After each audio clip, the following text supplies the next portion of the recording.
Donc, le problème est le suivant. Tu as un conflit avec ton frère et il y a eu beaucoup de dits et peut-être de non-dits aussi. Hein.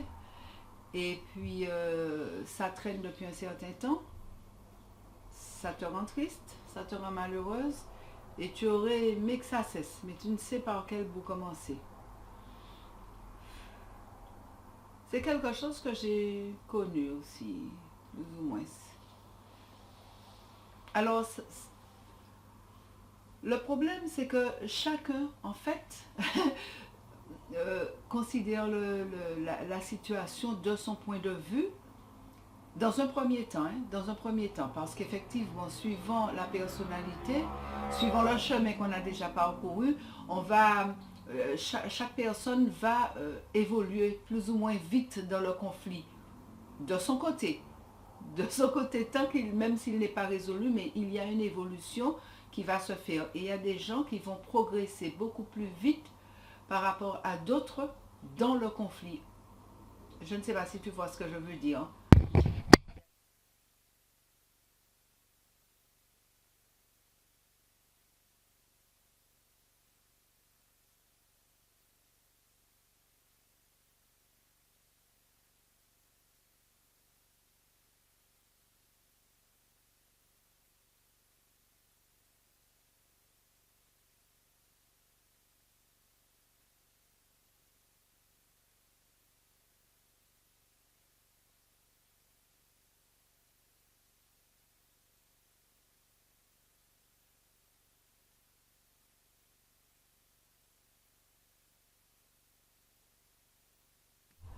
Oui, mais c'est exactement ça. C'est-à-dire que quand il y a un conflit, il y a une première étape. En tout cas, de mon expérience hein, et de ce que je ressens, de ce que j'observe autour de moi, il y a une première étape où il y aura de la rancœur. L'un va porter de la rancœur à l'autre. Bon, il est encore sur le fait de ah oui, elle m'a dit ça, elle n'aurait pas dû me dire ça, non, non, non, non, etc. Il y a ce premier stade-là. Et puis après, il y a un stade où on est triste. Donc il y a la colère, après il y a la tristesse. Je te dis bien que ça, c'est vraiment une analyse personnelle. C'est comme ça que je conçois la chose. Peut-être qu'il y a d'autres versions de l'histoire aussi. Mais il y a un moment où on est triste et on a beaucoup de peine de ce qui a été dit. Et en fait, au fur et à mesure du temps, suivant les rapports qu'on avait avec la personne, suivant l'amour, suivant la proximité qu'on avait avec elle, suivant les échanges, suivant le vécu, on a envie de passer outre. Et on a envie de se rapprocher de cette personne-là. On a envie de lui demander une explication ou de s'expliquer tout simplement. Et ces différentes étapes-là, elles durent plus ou moins longtemps suivant les gens. Et là, on va essayer de voir pourquoi justement il y a cette différence-là entre les gens. Mais c'est vrai que il y a certaines personnes qui restent très très très longtemps au premier stade. Une espèce de colère sourde qui des fois n'a même pas lieu d'être parce que c'est simplement des incompréhensions ou des refus d'admettre certaines choses. Donc voilà, et je suppose que toi, tu as quand même déjà beaucoup évolué par rapport à ce conflit-là, puisque tu me dis que tu aurais voulu parler. Ça ne veut pas dire qu'on n'a pas, effectivement, qu'on n'en veut pas sur certaines choses, mais le fait de se rapprocher, le fait de s'expliquer, le fait tout simplement de partager autre chose, ça permet aussi de s'apaiser et de continuer le chemin. Donc toi, tu es à ce stade-là, mais peut-être que ton frère n'est pas à ce stade-là. Oui, mais comment emmener la personne vers ce chemin de résolution? Enfin, quelle serait la première chose que j'ai à faire? Comment adresser la situation? Comment rétablir le contact? Donc, ce que je vais te demander avant de répondre, c'est est-ce que tu as déjà eu une démarche vis-à-vis de cette personne-là, enfin de ton frère? Est-ce qu'après le conflit, tu es déjà allé vers lui? Non, parce que je ne sais pas comment m'y prendre. Je ne sais pas comment m'y prendre sans le vexer. Tu n'es jamais allé vers lui. Non, pas encore. Je suis à ce stade où je souhaiterais, mais par rapport à tout ce qui a été dit et surtout le fait que je sache qu'il soit toujours fâché, je ne sais pas enfin comment m'y prendre. Alors, J'hésite. ben, la Je me solution... dis, est-ce que c'est mieux d'attendre encore un peu, qu'il soit moins fâché, ou est-ce que je dois passer outre le fait qu'il soit toujours en colère et essayer de m'expliquer d'une façon ou d'une autre? Enfin, quelle est la meilleure approche? Moi, la solution la plus simple, c'est de laisser parler son cœur. Si tu sens que vraiment tu as envie de te rapprocher de lui, il faut laisser, et c'est là en fait, je crois que c'est là le plus gros problème des gens, c'est de laisser de côté son ego, d'avoir de l'humilité et d'aller vers la personne. Donc, soit en lui écrivant, soit en l'appelant au téléphone, soit en le textant, soit, mais par un biais quelconque, entrer en communication. Un mail, n'importe quoi. Bon, donc ça, c'est la première chose à faire.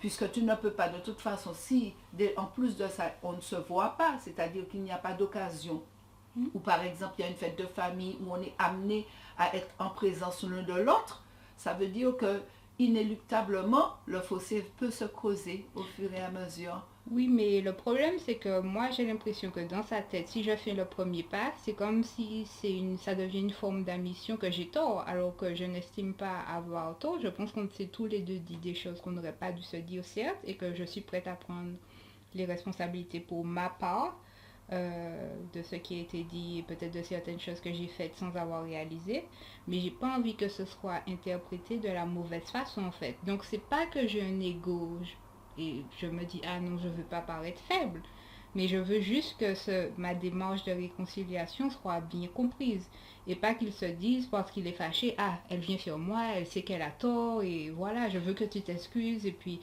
parce que moi je sais déjà que s'il me répond comme ça, je ne suis pas sûre de réagir correctement. Ce qui est parfaitement normal. Ce qui est parfaitement normal, et je comprends parfaitement ce que tu dis. Parce que, et ça, ce n'est pas une question de frère, de sœur, hein, c'est une question de conflit entre deux personnes. Il y a des gens qui pensent que parce que tu vas vers eux, parce que tu fais le premier pas, tu es nécessairement coupable ou tu as été nécessairement en faute. Et que c'est à toi de faire le pas parce qu'en fait, cette personne-là ne va pas se remettre en question et va se dire, ne va pas porter sa part de responsabilité comme toi tu le fais. Donc je comprends parfaitement ce que tu dis. Maintenant, deux solutions. La première, c'est que si on reste à ce stade de raisonnement-là, c'est vrai que, et si surtout cette personne-là raisonne comme on vient de dire, c'est vrai que rien ne va jamais se faire. Ça, c'est clair. Bon, si tu vas vers la personne et qu'elle te laisse à un moment entendre ça, en revenant vers toi, en te disant ah bon, ben c'est que tu as reconnu, ou bien, etc., tu me dois des excuses, etc., c'est là, à ce moment-là, qu'il faut faire le point avec la personne. À ce moment-là, de solution, à ce moment, la personne comprend. Elle accepte, elle a suffisamment d'humilité, parce que là, c'est un De maturité aussi, je de pense. maturité, d'humilité, pour admettre que le conflit vient des deux et non d'une seule personne. À ce moment-là, petit à petit, le chemin va se faire, on va s'expliquer, on va s'écouter et ça ira vers quelque chose de positif. Deuxième chose, la personne, sous prétexte que tu es venu, estime que tu lui dois des excuses et ne se remet en aucun cas en question. Donc, connaissant mon frère et son caractère, je ne sais pas. Et comme je dis encore, c'est parce que je sais. Enfin, on m'a dit qu'il est toujours fâché. Donc, est-ce vraiment le bon moment? Même si je le sens dans mon cœur que moi, la situation devient très insupportable. Donc, même pour me libérer, moi, c'est vrai que je souhaiterais faire cette démarche. Mais si c'est pour attiser une situation, je préfère encore me taire plutôt que ce conflit dégénère. Mais Et est-ce que parfois ce n'est pas une meilleure chose? Je ne sais pas, comme je dis, je ne sais vraiment pas quoi faire pour gérer la situation. Est-ce qu'il faut attendre que lui, il s'apaise, revenir vers moi ou chercher un médiateur mais attends, si tu reviens vers lui, tout dépend de ce que tu lui diras.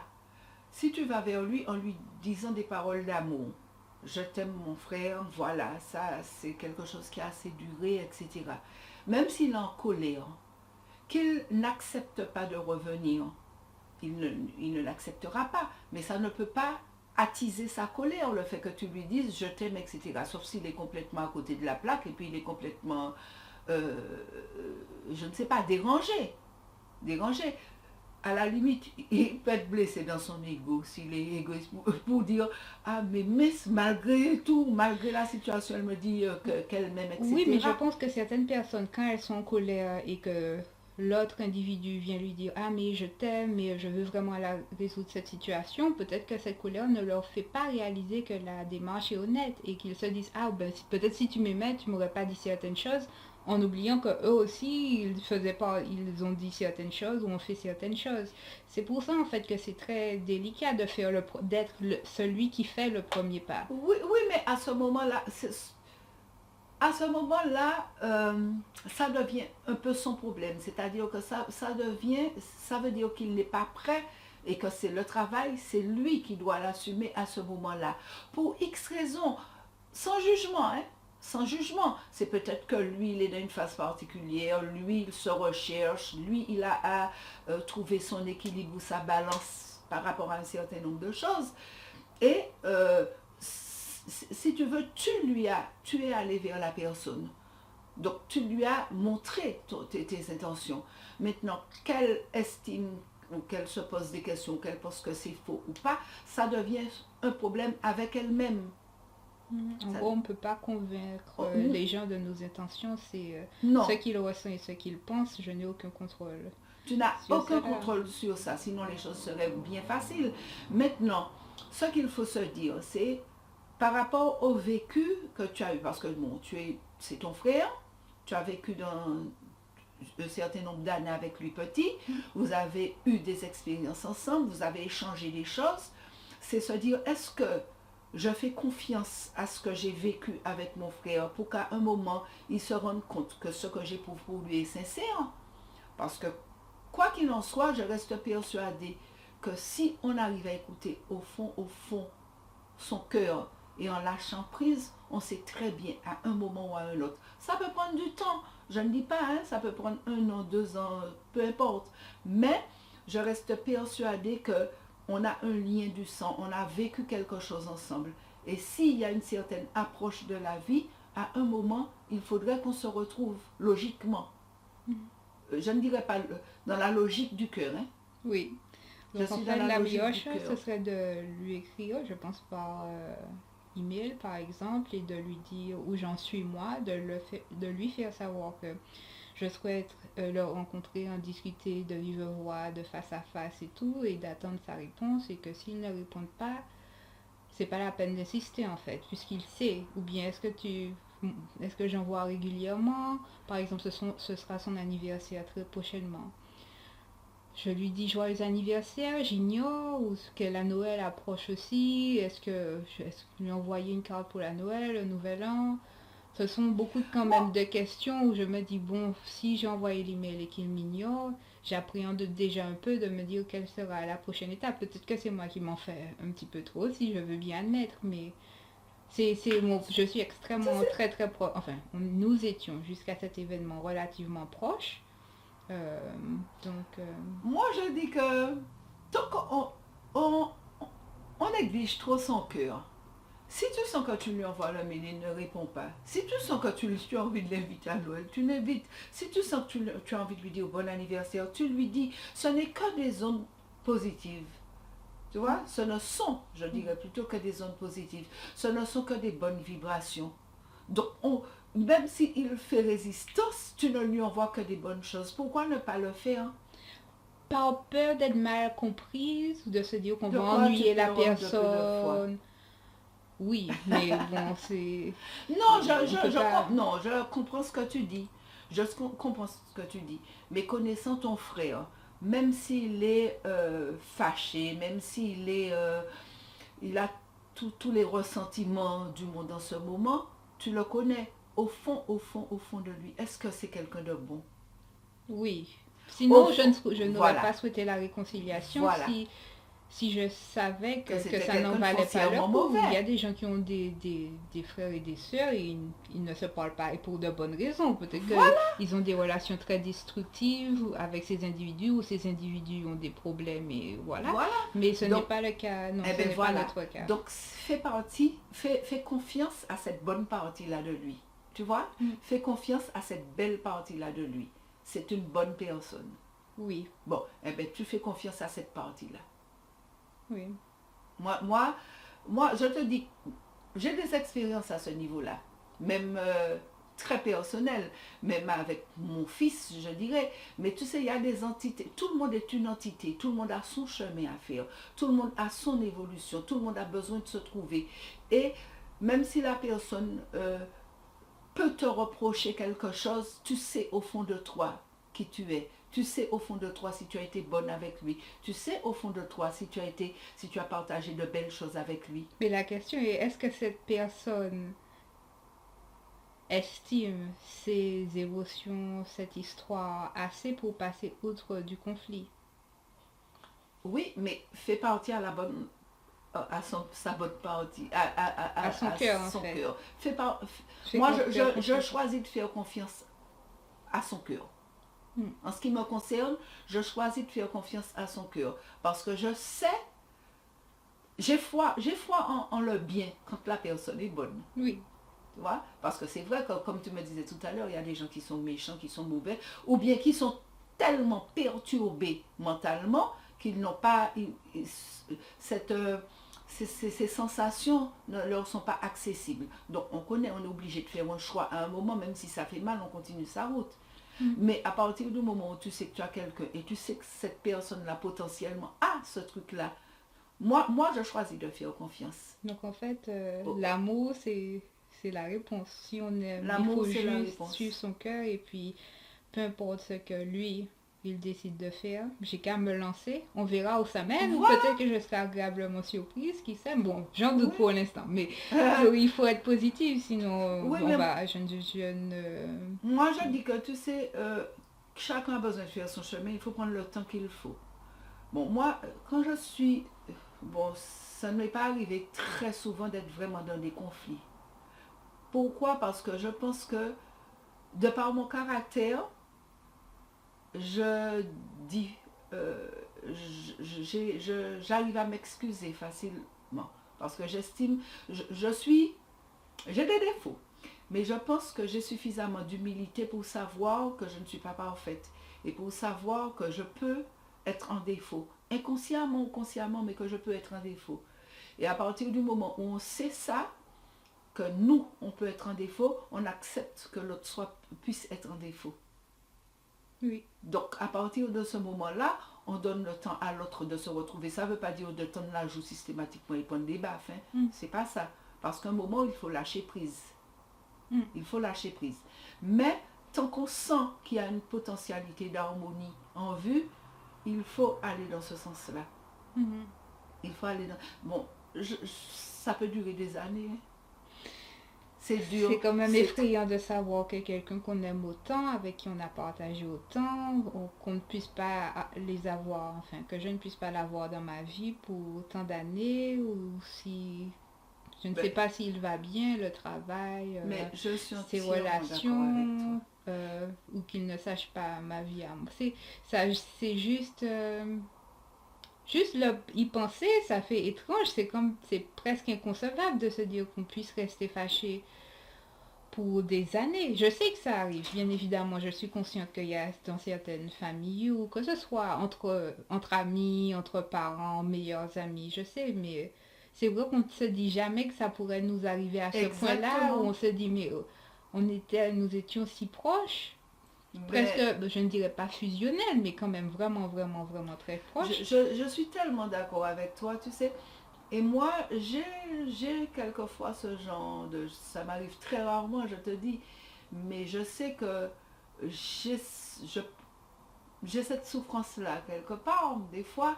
Mais je fais la différence entre mon âme qui est en paix, parce que je me dis que c'est l'histoire de l'être humain, c'est comme ça, il faut que les gens aient le temps de se trouver, que ce soit frère, que ce soit cousin, que ce soit fils, que ce soit fille, que ce soit peu importe. Il faut donner le temps aux gens de faire leur chemin et de se trouver. Donc par rapport à ça, mon âme est toujours en paix, quel que soit le conflit que je peux avoir avec X ou Y, je suis en paix. À côté de ça, je dissocie clairement, mais c'est vraiment en moi, dans mon corps, je dissocie clairement mon cœur qui peut me faire mal, qui peut me faire souffrir, qui peut pleurer du manque de la personne. Je comprends. Et parce que c'est tellement inconcevable. Et quand on a la notion, tu sais, quand on a cette ouverture, où on regarde le monde, où on voit des documentaires, où on voit des souffrances, des maladies orphelines, quand on voit tellement de douleurs, de choses auxquelles on a échappé dans la vie, dans la nature, hein, parce que nous avons échappé à énormément de choses. Quand tu regardes tout ça, tu te dis, mais la vie, Et, il y a tellement de souffrances des gens qui naissent avec des maladies et puis, génétiques. je sais qu'il est toujours en vie. Nous sommes en conflit. J'aurais Voi- pu le perdre d'un Voilà. accident. Je n'ose même pas imaginer ce que j'aurais ressenti. Et voilà, et il y a tellement Donc, de souffrances des gens qui sont nés dans la guerre, qui meurent dans la guerre, et que tu vois que tu as quelqu'un que tu aimes tellement près de toi, et que quand tu refais le bilan, tu te dis, mais attends, mais pourquoi finalement, est-ce que ça vaut quelle le est à la coup? base de ce conflit? Quelle est la base de ce conflit? Comment ça a autant dégénéré, en fait? Et puis finalement, dans la vie, quoi, dans la vie, Est-ce que c'est pas du temps perdu, presque? dans la vie, de l'amour, du temps, des choses tellement belles qui sont gagées, alors qu'on a échappé à tellement de choses dans la vie. Donc ça, c'est d'autant plus dur à porter. Hmm. C'est d'autant plus dur à porter. Et je te comprends parfaitement. Parce que rester en colère ou ne pas se parler, on se dit que c'est un choix. C'est Mais pas oui, une souffrance qui nous c'est un est choix. imposée par l'extérieur. Exactement. C'est pas un être qui nous est ôté par, comme je disais, un accident ou la maladie. C'est vraiment... Et c'est ce qui est triste. Ça m'a fait beaucoup penser. Il y a des gens qui restent fâchés toute leur vie et puis un des deux meurt et ils n'ont pas eu le temps de se réconcilier ou de se dire pardon. J'ai connu ça. J'ai connu Ah mon Dieu. des gens, j'ai connu notamment une amie comme ça, Et puis vivre avec qui ce est restée, regret... voilà, qui est restée fâchée et ses parents ont eu le temps de mourir. Et c'est une fille qui a décrépit tout le reste de sa vie. Parce qu'elle s'est rendue compte au moment de la mort, notamment de sa mère, elle s'est rendue compte que il n'y avait aucune raison que ça aille tout aussi loin, en fait. C'est notre ego et notre fierté peut-être mal placée. Exactement. Exactement. Mm. Et dans le même ordre d'idée, j'ai un ami qui est resté 25 ans fâché avec ses parents. Donc si c'est pas trop indiscret, enfin pour... Qu'est-ce qui peut justifier qu'on reste Qu'est-ce fâché qui- avec ses parents? Ben, c'est que quand cette personne s'était mariée, apparemment, d'après ce que j'ai compris, hein, d'après ce qu'il m'a expliqué, que sa femme n'avait pas voulu de ses parents, qu'elle jugeait pas à la hauteur peut-être à Donc leur elle n'aimait pas mariage. sa belle famille en fait. Non, mais pas, ils n'étaient pas à la hauteur. Ok. J'ai cru comprendre que c'était Elle une avait question honte de voilà, la belle famille, voilà, mais exactement. c'est grave. Et cette personne a fait le choix De sa femme plutôt de que ne de pas ses propres inviter, parents de ne pas inviter ses parents. Et, à son mari. Oh et, mon Dieu. et là, à partir de ce moment-là, ils se sont plus vus. Et ça a duré 25 ans. Je ne sais pas si tu te rends compte. Et toujours est-il, après 25 ans, il a fait le pas d'aller retrouver ses parents. Bon. Faut dire que cette personne,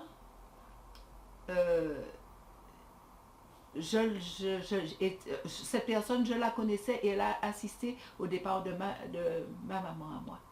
Ah, qui est morte. Mais en bon Ah. terme. Hein? Oui, Oui. maman est morte, nous étions en très bon terme. Mais il a assisté au fait à Ce l'annonce que ça veut dire voilà. de perdre un Et parent donc, en fait. Donc je- c'est un peu et à ce l'électrochoc moment-là, peut-être. voilà, et je lui ai parlé. Dire, tu t'imagines si tu laisses tes parents partir. Et de là, il a fait le pas, il est retourné vers ses parents. Et c'est quelque chose, à ce moment-là, il a avoué que c'était une épine, que c'était quelque chose qu'il portait depuis 25 ans. Mais comment on peut vivre, en fait, c'est des sentiments de la tristesse qui est refoulée et on l'oublie presque cette tristesse puisqu'il C'est vivait. de la tristesse refoulée, de la tristesse refoulée, mais surtout, je pense que... Mais est-ce que c'est sain de d'avoir, tu Mais emploies je le terme pense, d'épine et puis on ne fait rien pendant 25 ans à propos d'une mais semence. je pense que plus le temps passe, plus c'est difficile de retourner vers les gens Mais parce est-ce que que la souffrance ne se dissipe pas en fait? Donc du coup, les gens après 25 ans, bon, j'ai fait ma vie, on la souffrance s'habitue en fait. peut-être se dissipe ou est occultée. Ouais, on Ou fait elle est pas. occultée, Ouais. on l'oublie parce qu'on vit, le chemin, on continue sa route, etc. Mais de toute façon, au départ, c'est relativement difficile et plus le temps passe, plus c'est difficile de retourner. Surtout si, dans des moments de lucidité ou d'analyse, on se rend compte qu'on a exagéré ou qu'on a, tu vois, ou, ou qu'on regrette d'avoir passé une certaine limite. Donc ça devient de plus en plus difficile de retourner. Ouais. Donc on occulte de plus en plus. Mais le problème, c'est que on n'a pas conscience du mal que l'on se fait à soi-même. Sans parler du mal qu'on fait aux autres. On fait du mal aux autres, mais on se fait du mal à soi-même. Parce qu'on développe des maladies psychosomatiques, on développe toutes sortes de Et choses. peut-être qu'on ne sait même pas que la vraie source de ces maux, c'est ce Exactement, problème qui est non résolu. exactement, exactement. Et à ce sujet d'ailleurs, j'ai photographié la couverture d'un livre que je me dois d'acheter très rapidement parce que j'ai été choquée quand j'ai vu, c'était sur les problèmes d'intestin, tout ça, Mhm. de Donc quel est le titre? diarrhée Tu te... chronique, etc. Je l'ai là sur mon portable, je te dirai ça tout à l'heure. Et je prends, je me dis, tiens, je vais regarder parce que ça m'a rappelé quelqu'un. Et je regarde quel problème ai-je avec ma famille, pourquoi je développe tant d'agressivité. Mais Ah, c'est, donc le problème d'intestin était oui, lié de à... diarrhée chronique, etc. Quel problème j'ai avec ma famille, pourquoi j'ai ces trucs d'agressivité, Donc c'est le etc. stress en fait, Ça m'a...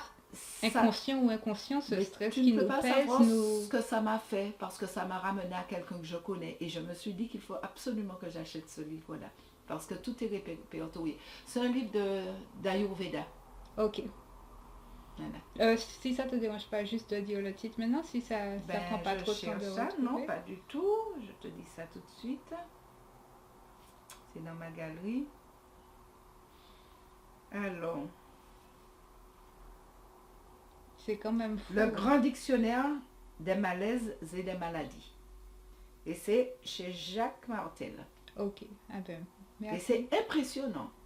Je regarderai. J'ai presque été choquée parce que j'ai un cas particulier que je connais et que j'ai voulu voir. Je me suis dit, tiens, ça va me servir de test dans ce livre. Et je me suis dit, mais c'est pas possible ça.